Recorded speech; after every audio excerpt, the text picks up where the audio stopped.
নমস্কাৰ, মোৰ নাম শ্ৰীপ্ৰাঞ্জিত বৈশ্য।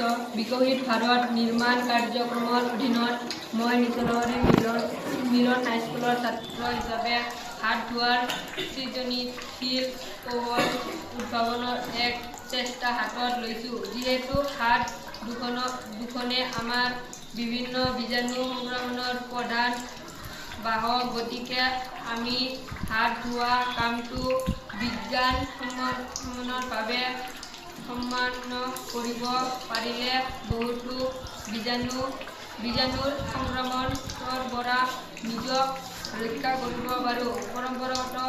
পৰম্পৰাগত চাবোন নাইবা হেণ্ডৱাছৰ দ্বাৰা হাত নুধুই কলাখাৰৰ দ্বাৰা হাত ধুলে সহজে কম খৰচত হাত দুখন পৰিষ্কাৰ কৰি ৰাখিব পাৰোঁ।